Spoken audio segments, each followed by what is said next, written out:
Არა, ვეdu კვეწრიჭუს თმაშა. Ოდა სტუდენტი, მოდა კულტურამთი უხაო, მოდუზა запечёнки тижотара псори шипсура, арпсори таврахура. عددت وزيزونغا ويشاب خزم يكبزر ويبسم. Как мы договорились, я буду говорить о наших братьях и сестрах, живущих вне Родины. Мы обозначили, что должны работать законы Российской Федерации в их отношении. Мы можем поднимать громкие разговоры об этом, но невозможно решить эти проблемы, если это не государственный вопрос. Если у нас не будет государственных механизмов решения вопроса. Поэтому свое выступление я поведу в этом направлении.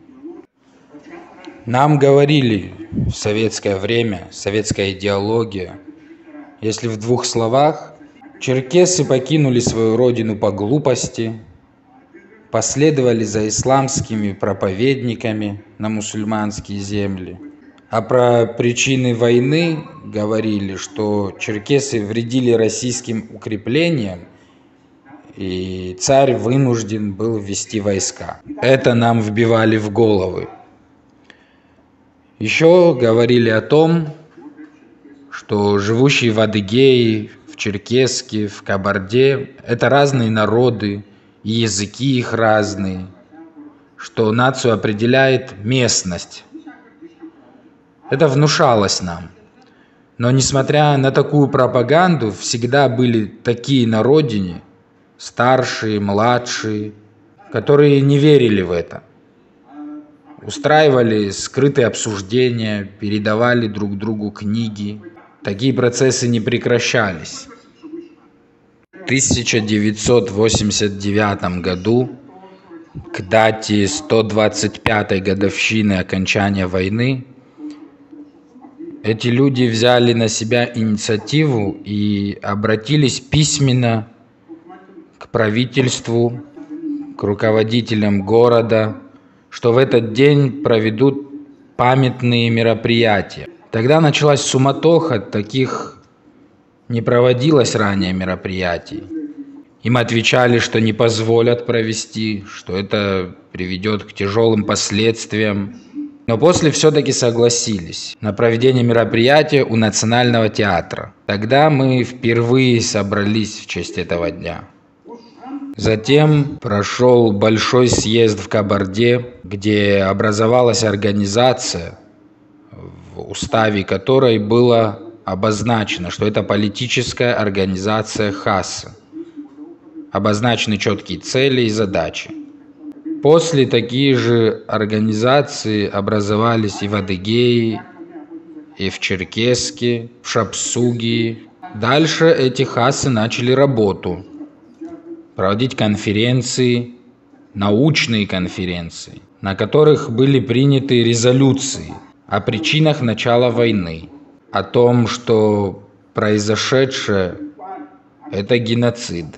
Конференции проходили в Нальчике, в Майкопе, в Махачкале, вплоть до Москвы. Так началось наше движение. Затем в 1992 году образовалась Международная Черкесская ассоциация, и параллельно республики приняли декларации о независимости и суверенитете. Образовалась Республика Адыгея, дальше Шапсугия. У адыгов это была одна из самых обсуждаемых проблем тогда, вопрос шапсугов.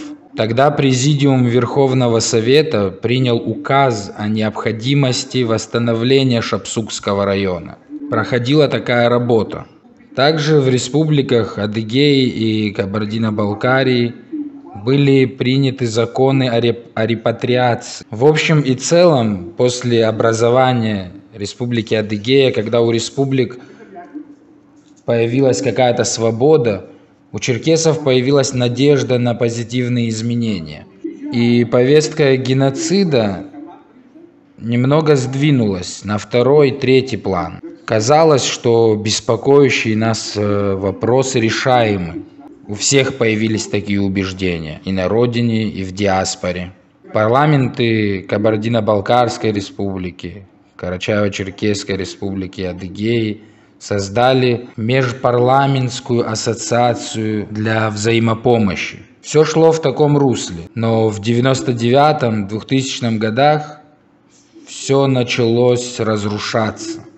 Политика России по отношению к своим республикам начала меняться. Все, что я сейчас перечисляю, эти положительные моменты, проходили при активном участии организаций, как Международной Черкесской ассоциации, так и региональных ХАС. Эти организации разгромлены, захвачены. Вы знаете, что тогда происходило, не хочу сейчас об этом. Мы много и говорили, и писали об этом. Сегодняшняя Международная Черкесская ассоциация и та, которая была тогда, те ХАСы и эти, между ними нет ничего общего. Ни идеология, ни участники, ничего общего, кроме названия. Что они из себя представляют, могу доказать примерами, которые вы сами знаете. Что касается принятого закона о необязательности изучения языка, этот закон не соответствует ни федеральному, ни республиканским законам.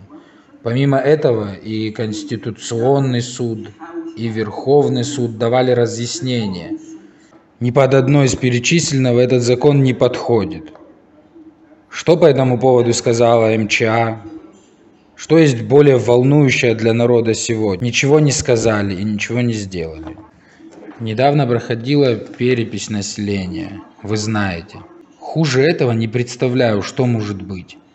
Выходит глава Международной Черкесской ассоциации и говорит: мы не должны записываться черкесами. Это что такое? Для чего такая работа? В этом мае 21 числа с 92 года является нерабочим днем. Уже несколько лет люди выходят на главную улицу и проводят шествие. Согласованно с правительством. Из-за коронавируса 2 года не было никаких мероприятий. Люди с пониманием отнеслись, конечно. И после возобновления мероприятий массовых, естественно, люди решили традиционно провести шествие. Глава Международной Черкесской ассоциации выходит и говорит: из-за событий в Украине считаем неподходящим мероприятие. Это что значит?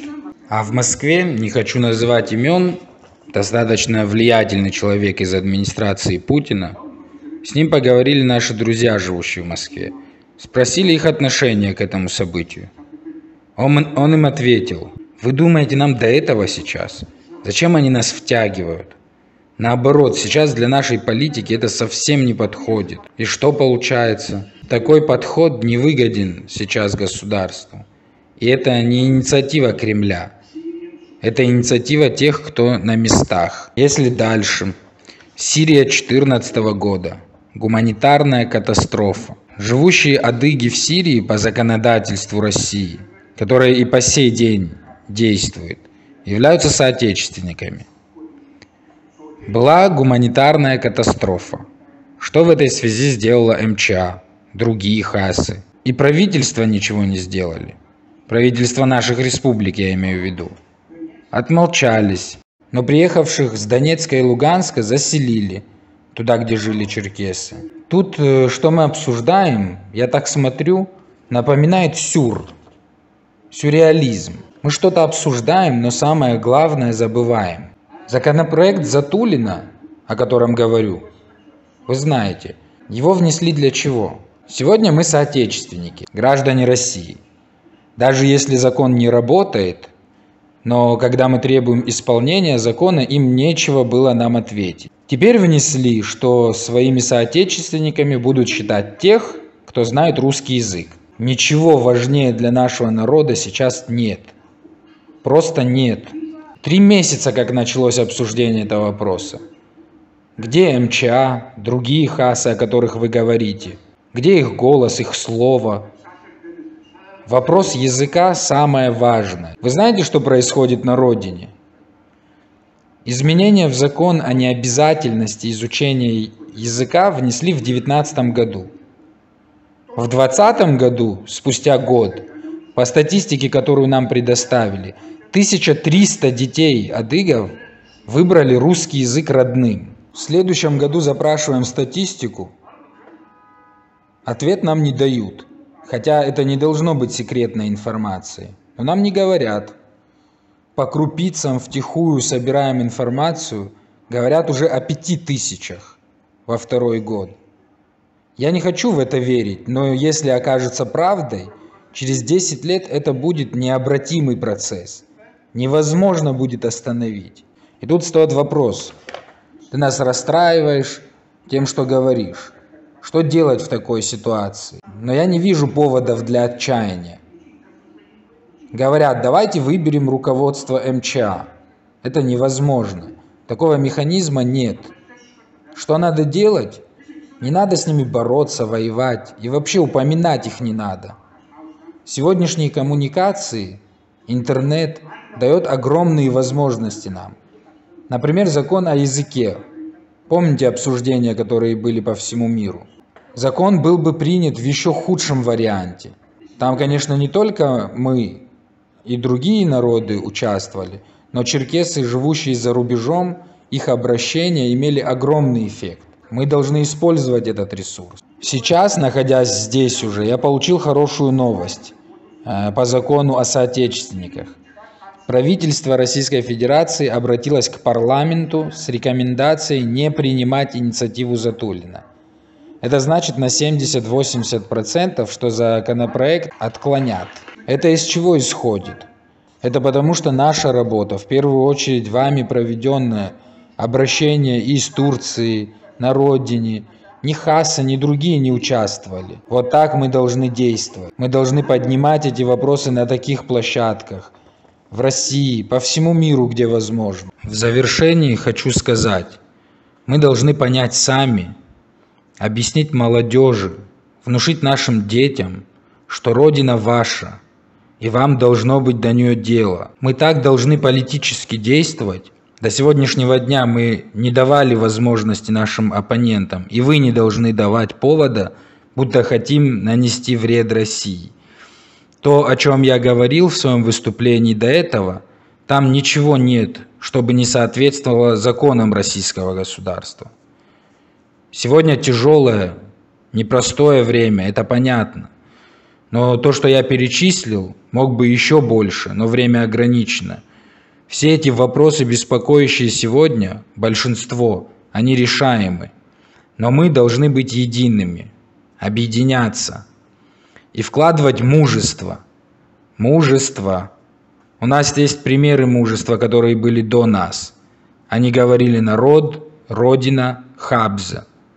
Это должно быть приоритетом.